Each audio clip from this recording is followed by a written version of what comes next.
Guess what I saw on Facebook this morning, Rod? I couldn't possibly imagine, because you see a lot of things on Facebook in the morning, and you take great joy in telling me what you saw. So what did you see this time? Well, I saw a new food trend that people are really getting into.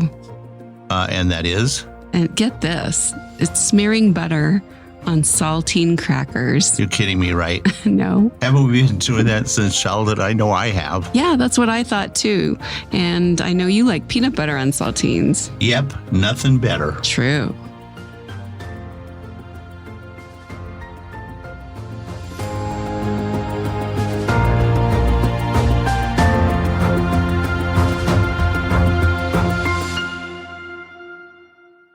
Hi, everyone, and here we are, celebrating what people love to do creatively by giving them a voice. I'm Rod Jones. And I'm Angie Jones. Welcome to the Thought Rope Podcast. We invite you to subscribe wherever you listen, and we are available virtually anywhere you listen to podcasts. Please remember to share the Thought Rope Podcast with your friends. That's right. Right? Yep. Angie, what are we going to discuss today? Well, today we're going to be speaking with Nalini Malaviya, an art consultant, curator, and a writer. Nalini is from Bangalore, India. Yeah. And as we've learned, she's very knowledgeable about the art world. You know, I especially liked when we talked to Nalini and when we did our initial chat with her. She is such a genuine person, and she shares her feelings and her journey. And I know you guys are really going to love hearing her story. Yeah, it's going to be a great one. Yeah. But how about let's start with your quote? Oh, okay. So our quote for this week is, "The hunger for love is much more difficult to remove than the hunger for bread." And that is by Mother Teresa. She's a saint. Yes, she was declared a saint, and her name is Saint Teresa of Calcutta.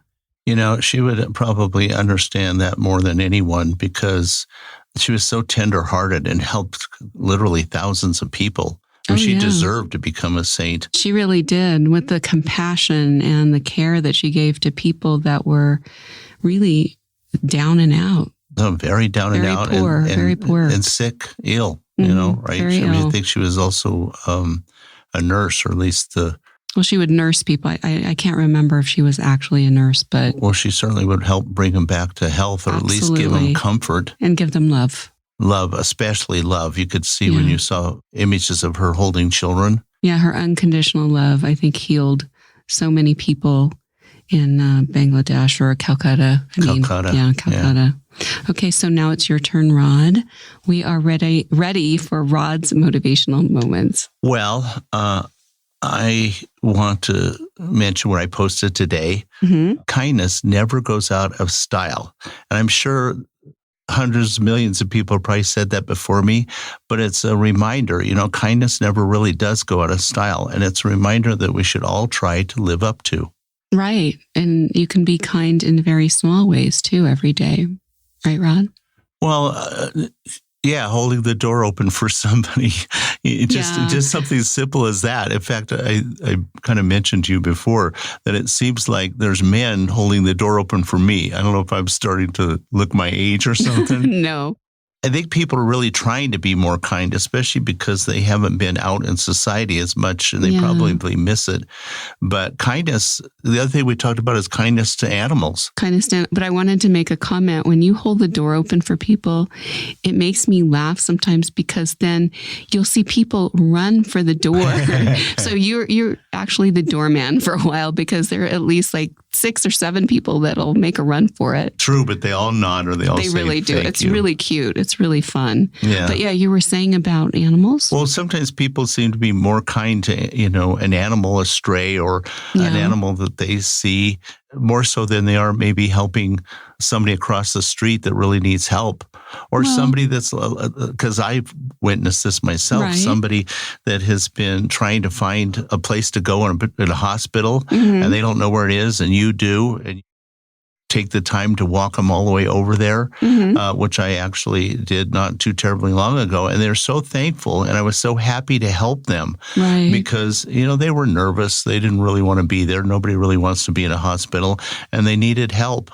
Right. Well, and do you think maybe sometimes people want to be kind and maybe they just feel uncomfortable because they don't want to make someone feel, awkward or uncomfortable some way by, opening the door from them? Maybe they won't want that. Well, because, some people get a little timid by it. They're shy or they're afraid that somebody might take it wrong. Right. Right. So maybe just try not to feel that way and be kind in a very small way if you feel comfortable and if it's safe, of course. Like I said, or like whoever said this, but I said it, kindness never goes out of style, and it's something we should all try to live up to. So true, so true. Well, seeing how we're going to be talking with someone from India today, she has gained international notoriety, and it's important to think about how small the world has become. I mean, she's from India when we're talking to her.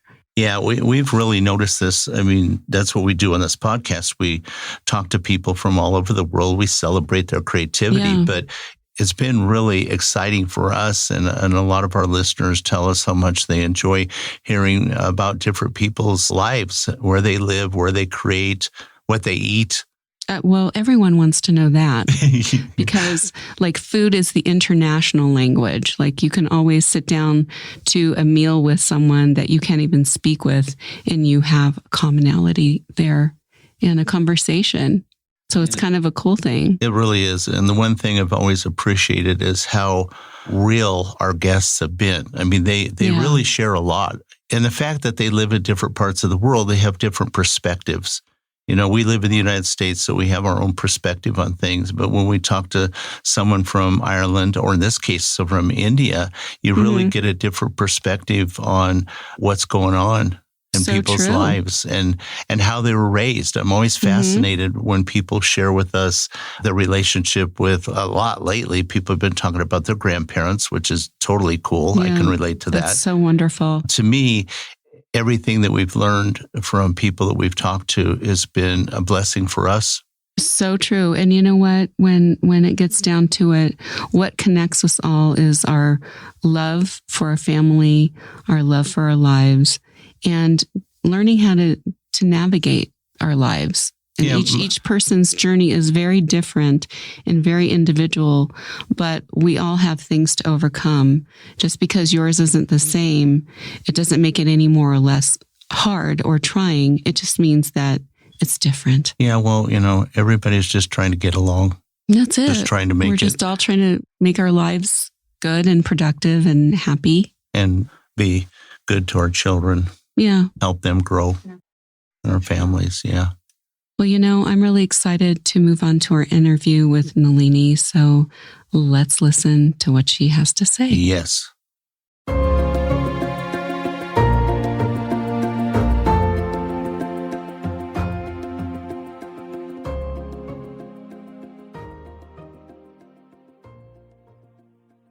Nalini, good evening and welcome to the Thought Row podcast. We're really excited to have you as a guest. Hi, Nalini. I know this is going to be a very informative conversation about creativity and art. Hi, thank you so much for having me. It's really good to be here, and I'm so looking forward to our conversation. Well, I was fortunate enough, Nalini, to run into your website.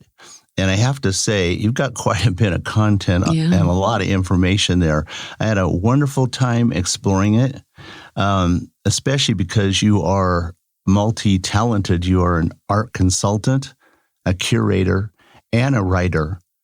All things we would really love to know more about. Yeah. Thank you so much, Rod. I'm really happy that you found my website, and it's been a long time that I set it up. It's been 15 years. It's going to be 15 years, actually.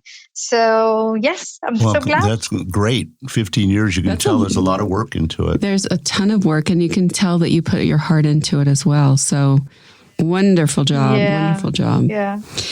Well, right now, before we get started with the interview, we always like to ask the question of what you had for breakfast. What did you have for breakfast this morning? I know for you, this is the evening, so you have to think back to the morning time. No, that's okay. Yeah. So I like to eat a heavy breakfast, and usually it is Indian cuisine. So today was idli with coconut chutney and some muskmelon.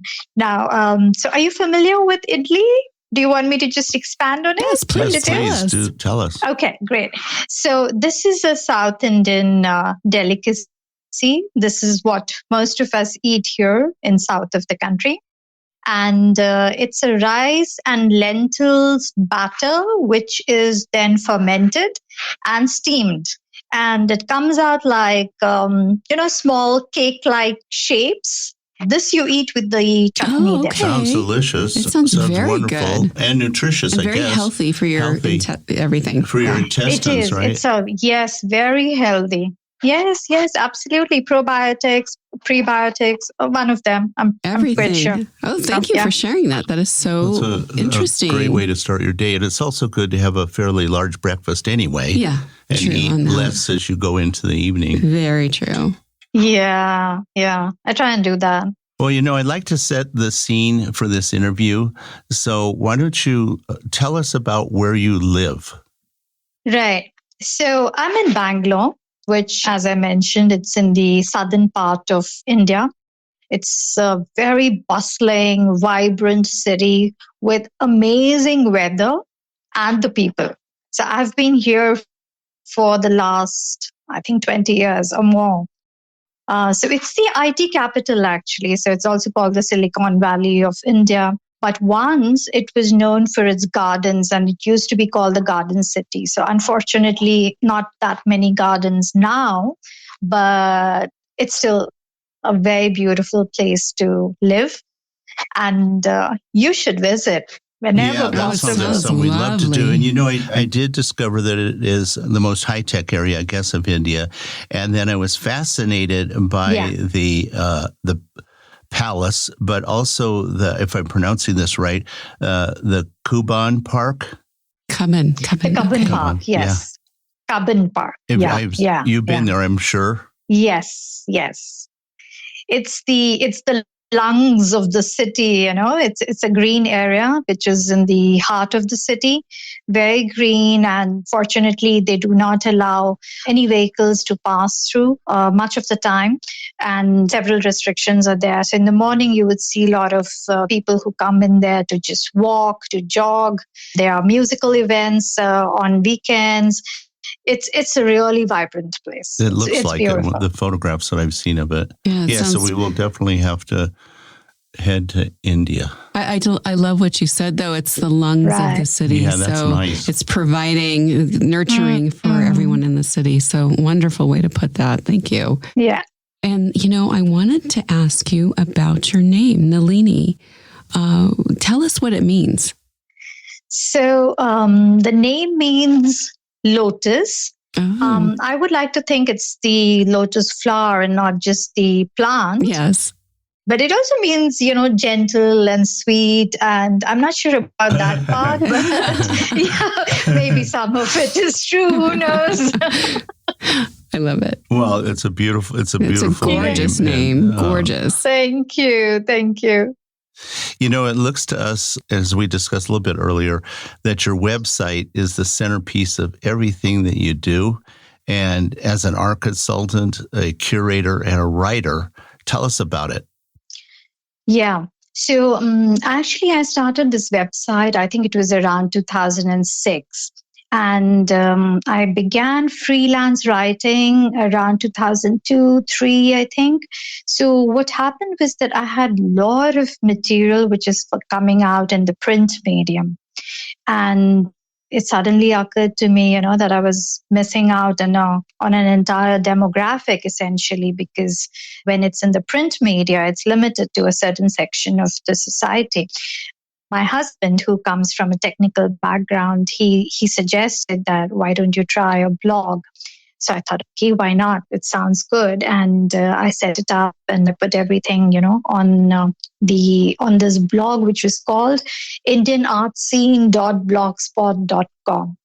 So at the time, The blog was just an extension of the writing that I was doing. So it wasn't such a serious, space as such. Right. But, I discovered that it was such a great way to meet and interact with people from across the world. And slowly there was interest which built up around it. And it started to have a life of its own, essentially. It just started growing, and I started getting more work and different kinds of work. People started approaching me from various places, and they would even, we'd meet up for coffee if they were in my part of the city, if they were coming to Bangalore, as I hope you would too one day, and we catch up. That sounds wonderful. That is our goal. That is our goal. Absolutely. That would be wonderful. And so the blog was going on, and then it was initially an extension of my writing. And then later on, it just grew into, there was curation, there were workshops, there were talks, there was a whole lot of other activities which kind of evolved from the website, and it just grew. And I was able to expand my role and my activities also accordingly. So this is how the history, the background. And then, of course, I think a few years down the line, what I did was I changed the name. I tried to get this domain name, Indian Art Scene. It was unfortunately not available at the time. So I did the next best name, which was Art Scene India, and it became artsceneindia.com. Slowly, I also began inviting other writers to contribute. So we have guest writers, we have guest posts. We also sometimes get contributors to write about articles from different parts of the world as well. So it brings in multiple voices. It brings in a variety in terms of the content, and it seems to be shaping up well. I would think so. I'm quite pleased with it. Yes, and I know Angie's going to add that to our show notes, so people that are tuned into this podcast will be able to go check it out. And I have to say, it is definitely, there's a lot of content there. It's fun to explore. Nalini is a tremendously talented writer. Obviously, you have a good background in writing when you were working for the newspaper or for the magazine, and it's definitely worth checking out. Thank you. Oh, definitely. Yeah. I think it will give everyone a new flavor of creativity, and you're so prolific in your writing and your content that people will really get an idea of what it's like to be in India as an artist and as a creative. So very, very wonderful site. What works so well here too is our whole purpose of this podcast is to let creative people from around the world express themselves and to let other people learn about them. Right. And know about what they do and how they do things creatively. Right. And this is a classic example of what we love to have as a guest. Right. And also fueling each other's creativity and being an inspiration to one another. And I think you and your site and what you are expressing is exactly that. That's really kind of you. And, it is so true what you said about inspiring each other. I think I did go through some of your podcasts, and it was just wonderful to hear so many voices and people who are coming from different areas and fields. And I know that you had an opera singer, you have had artists, and you've had so many kinds of people expressing. It is truly inspirational to hear about their journey and how they have reached or arrived, or maybe they're just in the process. But it's a learning, and it's very inspirational. Yeah, well, it's good for everyone, and we enjoy doing it, and we certainly enjoy hearing. It's a labor of love. Yes, it really is. That well put. Thank you. It's a labor of love. Nalini, you're so talented, and the thing that I think when we had our initial conversation with you that both Rod and I enjoyed is you have such personal strength and motivation. And when you explained to us a little bit about transitioning through your careers, that was very inspirational to us. If you could tell us a little bit about that and what kept you motivated and going, I think that our listeners would really like to hear that. Yeah, sure. So not many people know actually that I come from a science background. My post-graduation was in organic chemistry, one of the, something that you would least expect from an art curator and writer. Yeah. Yeah. I started off with pharma, in fact. So I was working for a pharmaceutical company, and that was for a few years. I was heading the scientific writers team, actually. So somehow, though, the connection that I find here is that, I was always writing at every stage, whether it was in school, so I was good at writing. Then the two pharma companies that I worked at, and writing was one part of the profile, though it was scientific and technical writing, but still, there was some kind of writing involved there. Sure. And then when my daughter was born, it was just very difficult to manage everything. And it so happened that we got this opportunity to go and live in Dallas for some time, which was wonderful.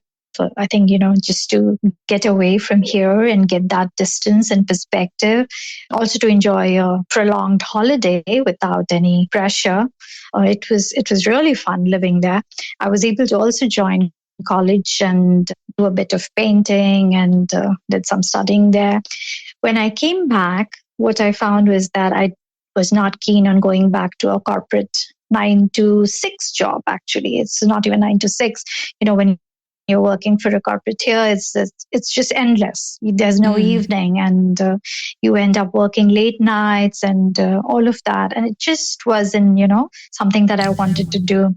So I found an opportunity to get into freelance writing for newspapers, for a leading newspaper, actually. And when we met for the interview and the editor came to know that I could paint, so he asked me to write an art. And he said, look, I have this, there is a business section in the paper. There is a business paper, actually. And there is a section in it which is dedicated to art, to the art market, actually. And we would love for you to take on this weekly section. Now, that's a huge commitment, right? I mean, I had not written for a newspaper before that. Yeah. So, you have to do a weekly column and you have to learn about writing on art. So it's not the same thing. To paint is one thing, and to write about art when you do not have the art historical, the rigor, the academic rigor that you've gone through. Yeah, you would have had to get heavily involved in research. I mean, you had to do research for every article, right? Which probably helped you out with your blog. Yeah. Yes, it did later on. Absolutely. So it was a lot of self-study. And then when I sent in my first article, I have no idea why, but they kind of liked it. And they said, no, you're doing the paper. And actually, I did that weekly section for the next, I think it was 12 years. Oh, really? Until the paper closed down. Yes, it was a very long time. But I learned so much because of that. That was amazing because you just had to. There was no other way. So you would have to do your research. You would end up meeting people. So I met artists. I was interviewing artists. And because I started there, I was also writing for I began writing for several other newspapers and magazines, art magazines, and then working with artists. So all of that kind of developed organically, I feel. So that's how it just, I moved on, and here I am. Well, that's quite a fascinating beginning. Such a beginning, and right? Also, it was, I guess, we like to say, kind of a karmic kind of thing, right? It really karma. is. That the right doors opened up at the right time that has led you to doing what you're doing today. I also suspect, knowing what it takes for us to run a podcast, what it takes us to do our websites and our blogs and everything, you're probably working more hours and harder now than you did then. Before. Yeah, you're right there, because I think when you are working on your own, you're independent and you're freelancing, you just feel more responsible about what you're doing. And it's very different from working for a company or a corporate, having a corporate job. So it's it's just that much more effort, but I think it is also that much more satisfying. And you do tend to enjoy yourself more, especially if you enjoy your job or you enjoy your work. And I Sure. think that has been the best part of the entire all these years of what I've been doing is Growth to be period. able to enjoy. Yes. I like to call it a Yeah. growth period. One thing I noticed, jumping over a little bit to the curating side of what you do, you curated a fundraising exhibition. How did that work for you? How did that go? So that exhibition is going on at the moment, but how I got into fundraising was that, over the last 1 year, because of the pandemic, some of the artists have been brutally hit actually. And then there were cases where there were 1 or 2 artists who were very ill, and there was the situation where they didn't have funds to manage. And I found out that there was a way that I could encourage people to contribute. I think people are generally very good hearted and they want to make a difference. It's just a matter of being able to connect them together, for them to find a cause, and for those who are affected to find somebody who's generous with their time or money. Right. Or Yeah, effort. I'm sure they greatly appreciate what you have done. Oh, definitely. Yeah. So that worked out very well. Yeah. And so that happened a couple of times. And then they just started a trust, and it's an NGO, non-governmental organization. And they approached me to curate this exhibition where we said the 50% of the sale proceeds would go and support education and other needs of tribal children. So this is going through another foundation that works with tribal women and children in the southern part of the country, and they would be supporting. So what happened was also that during the pandemic, several children have lost their parents. And there's just nobody to take care of them. So that's where, 50% of the money would go to them. The other half goes to the artists. So I'm actually very pleased with this kind of a scenario where the art community is also hard hit. So if they benefit. We'll make sure we put a link. Yeah, if you can, in the show notes, we can put a link to your fundraising. Yeah, the fundraising exhibition. At least that would be great. I'm sure. Yeah, that would be great. Yeah. We were talking about the art scene when you were mentioning this, and I know that everyone is kind of curious. What is the art scene like in India? It's been a very vibrant art scene, actually. Just to ignore what has happened in the last 1 year or so. But otherwise, the contemporary art scene is absolutely amazing. There are several artists from India who are exhibiting across the world and at international galleries, international art fairs, and all kinds of events, actually. So they've been doing very well. We also have this India Art Fair, which happens in New Delhi, the capital of India, and it's an annual event. I think they've been around for 14 or 15 years, possibly. So that has become, and that has emerged as a major art event in this region, in this entire region.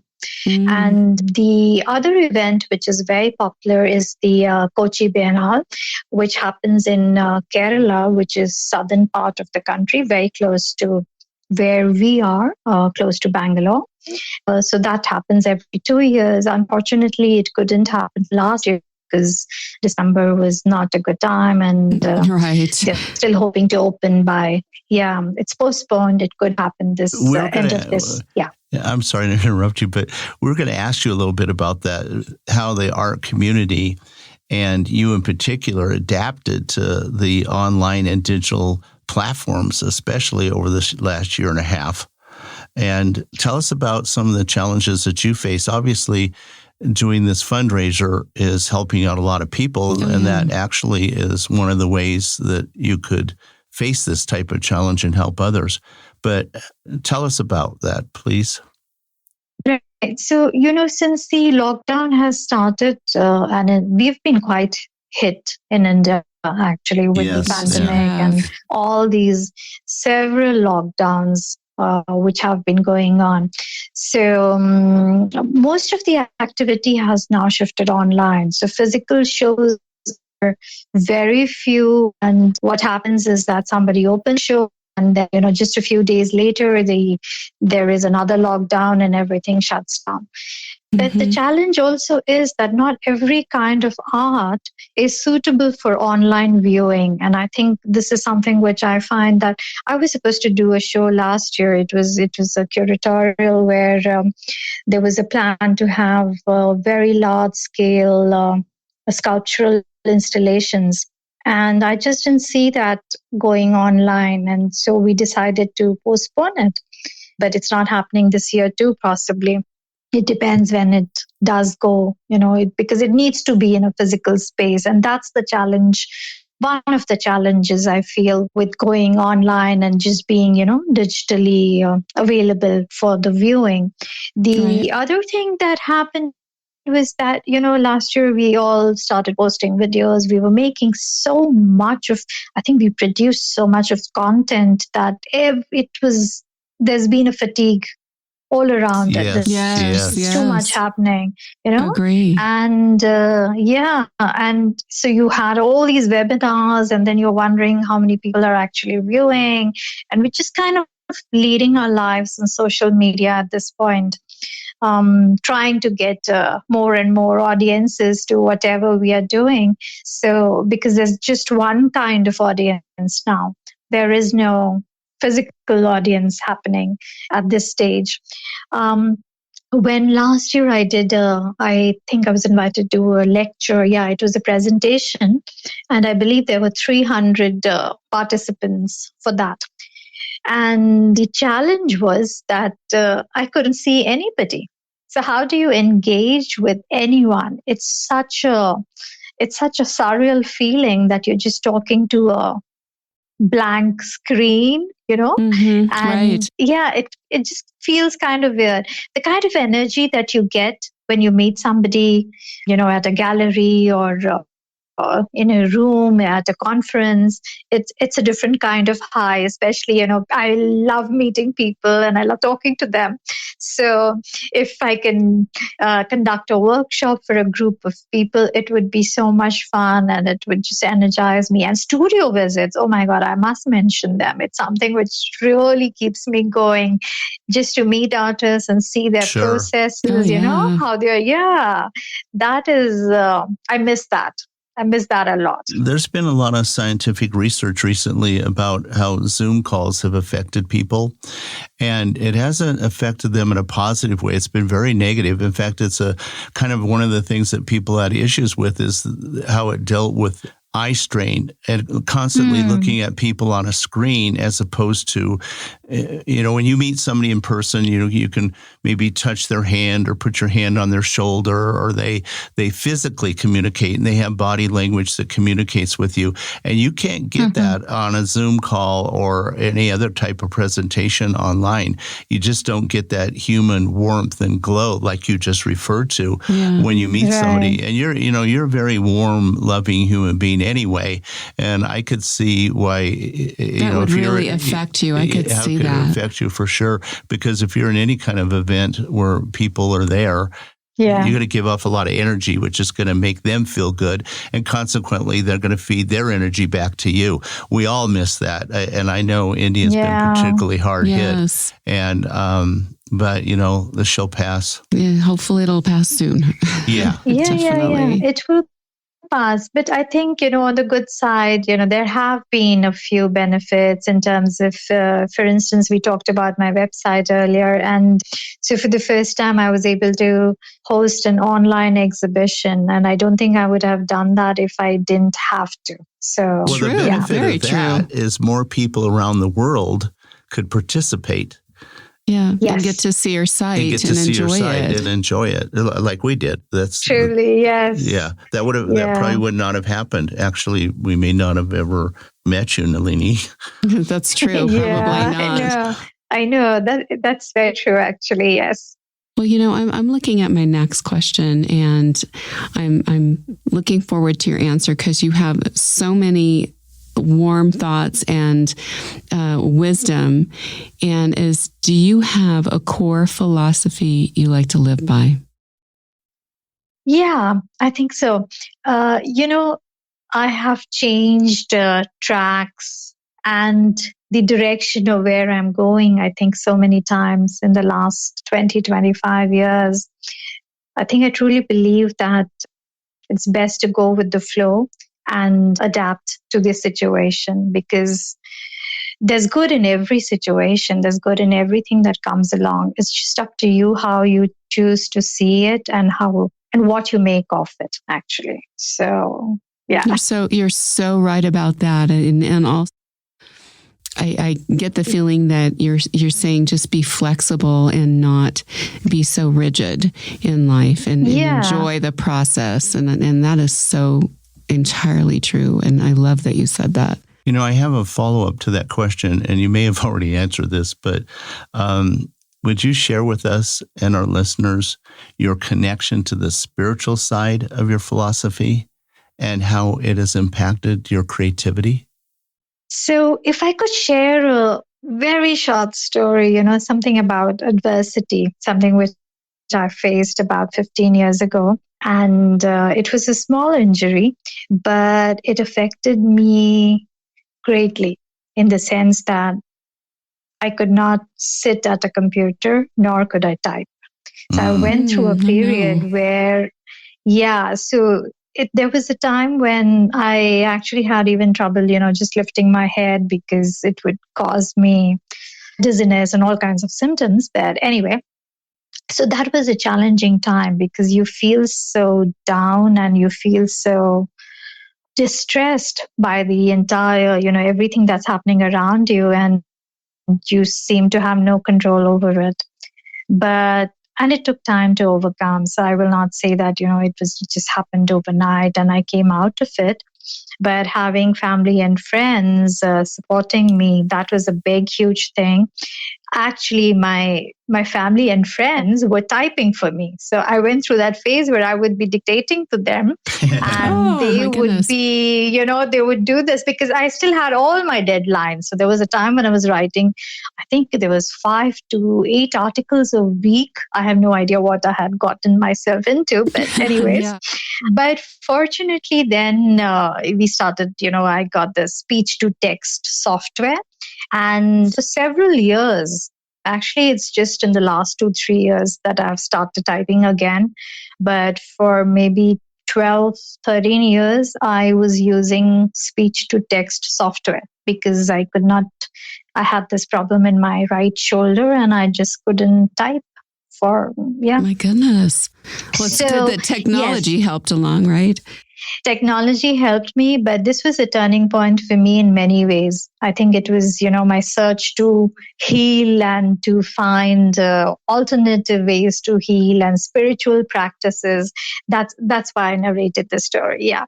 So, and I think it was when I learned Reiki and other, healing modalities, energy healing modalities, such as, I'm not sure if you're familiar with the emotional freedom technique, the EFT tapping. Yes. That's done on meridian points, the acupressure points, I believe. So things like that, I started doing those and I found that really helped me. It kind of grounded me. It let me be myself, I think, more, and allowed me to get in touch with myself in some ways, even though it sounds kind of lofty. But for me, it worked in many ways. And I think it then started to show up. The results started to show up in other ways, in releasing those beliefs, the blocks to creativity, and all of that. And then there was a shift, I think. It just helped my creativity. And I remember I started writing fiction at the time, and then I did a course in ceramics. I did a lot of other things. So yeah. How interesting. I hope it gives you a picture. Yeah. No, it does. I think you've verbally painted a beautiful picture. And so eloquently. I love the way that you said that. And by the way, I use speech to text myself. He does. Oh, okay. Yeah. Okay, we will exchange notes. Yes, probably not for the same reasons. I use it because my spelling is not all that great. Okay. And I can speed through things by speech to text. Also, I think when you have to deal with dyslexia like you have, it kind of hinders you. And now all of a sudden, it's like you don't have to sit there and type it out. And I think that's really a nice thing for people. I recommend it to anybody that has dyslexia. It works great. Yeah, get yourself a speech recognition program and you can write like mad. Right. And the good thing is that now there are several softwares where you can choose from and they're really amazing. But 10, 15 years ago, it was a challenge to find something which would work for me and was not too expensive, I think. Sure. Oh, yes. Yeah. The best one in the market is probably Dragon. And it's not inexpensive, that's for sure. Yes. So true. I know. Truly, yeah. And Nalini, you are totally immersed in living the creative life. What advice would you give to others about living a creative life? Yeah, I think everybody should try at least one activity which allows them to be creative, whether it is writing, whether it is painting, whether it is, clay modeling, anything. It just allows you, I think, to explore another side of yourself, which may just go unnoticed otherwise. So for me, for instance, I recently restarted painting after a gap of several years. But it's not to be an artist. It's just for me it's another device. It's another therapeutic tool for me. And I feel it's almost meditative, actually. And so the effects are immense, with any such activity which helps you to be creative. People should try that. It will, I think, benefit them in all aspects of their life. So, just pick up we believe that fervently. And any kind of creativity, it can be painting or if it's cooking, cooking, crafting, or sewing, whatever, building quilts.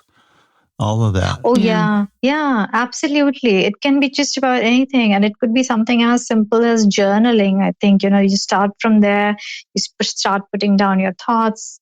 But every creative field, sometimes people tend to think that it's just a very spontaneous process and, it just happens. But there's so much discipline to it, actually. There's a lot of work at being creative. And people tend to give up. This is what I feel, when they start with something and then it's not working out and they say, this is not for me.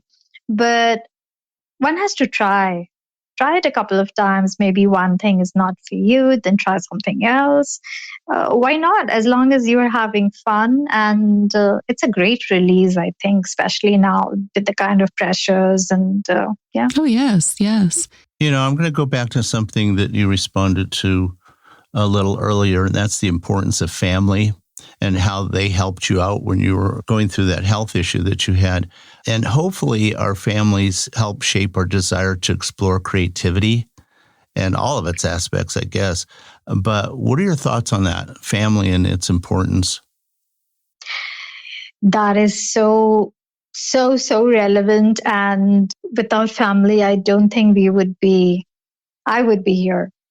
For instance, when I was growing up, my father, he's a retired botanist. So he traveled a lot. So we traveled a lot. And every 2-3 years, he would move to another location. Generally, it would be these, areas which were close to mountains, national parks and sanctuaries. So we had access to these very green areas. And what we would do is collect these flowers and leaves and different kinds, because he would ask questions and he'd say, have you seen this? Have you seen that? And then we just started collecting all these. We would dry them out and scrapbooks. And I really believe that this was probably something, which began my creative process. It was something as simple as that. And you just put it, beautifully in a scrapbook and you put a few notes here and there. And it becomes such a great journal. It's such a piece of nostalgia and memory. And at the same time, I think it is creative in a way. It's very creative. It's very creative. And you also, he afforded you the opportunity to immerse yourself in nature. Not everybody has that opportunity. That sounds like a beautiful experience to be able to live in all those various locations, just totally immersed in nature. And he obviously was attuned to it. He was, and I think our entire family while growing up, because we could travel a lot, he loved traveling, so all of us did, and we got the opportunity to see more places. That I always feel it tends to nurture, and getting exposed to different kinds of places and environments, it just opens up this world of possibilities. And it really did that for me. And my family now, my husband and my daughter, so they were the ones who were typing for me, by the way, also. And so they're there to support every step of the way. They've been just incredible. And my daughter, she is so creative. She writes poetry, she paints, and she's just one of those people who's very gifted, and having them around it's a huge positive influence on me as well. So yes. Gee, I wonder where your daughter gets all that from. I just can't imagine. Yeah. Can't imagine. Right. Yeah, no, she's much more gifted than me for sure. Well, but you started the process. Yeah, you started the process of her mind. You started forming her thinking a long time ago. Yeah, I like to believe that. Yes. Well, now we've come to the part of the program where we always ask our guests, and I love hearing their answers because they're also very intriguing. Enlightening, too. And enlightening. If you could sit on a park bench and chat with anyone from the past, who would it be? That's actually a very difficult question, because there's so many people whom I would love to meet. And then there are so many people who are still around in different parts of the world that I would love to meet. So it's a very difficult choice. But since I've been, writing for newspapers also, I was thinking that since 1950s, I think it was 1951, every day in the Times of India, there would be this daily cartoon done by R.K. Lakshman. And, he was known for his very sharp wit and satire and humor. So he was an amazing person, I think. And his cartoons would be, you'd open the paper and you were looking for that cartoon because you needed to see what was there that day. Oh, see. So it was incredible, absolutely. And I don't think he missed a single day. He passed away, I think it was 2015 that he passed away. Yes. Yeah. His cartoons were there every single day in the newspaper. No, you can imagine. It was amazing. A very prolific mind and very attuned to what was going on around him and in the world. Yes. Yeah. And he could do it every single day. So that's, because we're talking about creativity. Sure. Just imagine being creative every single day where you grasp the imagination of everybody in the country. That is something so amazing. That's a great answer. That is a really good answer. And I don't think, this is an opportunity for people to find out more about who he was. That's so true. Yeah, we'll have to put a link in the show notes about him. Yeah, that would be great. Well, Nalini, I hate to say this, but we've come to the time that we have to wrap this show up. And you've been a wonderful interview. Our guests are going to, our listeners and our guests, I'm a guest here. You can be a guest. I'll be a guest. But they're going to really enjoy everything that you shared with us. You were very enlightening and thoughtful, personable, and caring in everything that you said. So this is going to be great. We're going to be really excited to share this with everyone. I agree with you, Rod, 100%. And our listeners are going to enjoy this interview, I think, on so many levels. And also, I want to let everyone know, if you would like to know more about Nalini, we will have links for her under the show guest tab on thoughtrowpodcast.com. So everyone can learn more about her and connect with her on social media and check out her website. Yeah, it's sad to say goodbye, but I guess this is what we have to do. So Nalini, thank you. Thank you so much. I had such a great time, and I'm so glad you found my website and we could do this today. So are we. So are we. Yeah. So are we. So are we. All right. Have a great day. You enjoy the rest of your evening. Have a good evening. Thank you, and bye-bye. Okay. All right, bye-bye. I'm really glad you tuned in today. We hope you enjoyed the thoughts and ideas we shared with you. We post a new podcast every week, so remember to subscribe wherever you listen to podcasts so you don't miss an episode. So it's bye for now from my husband Rod and I, wishing everyone a great day.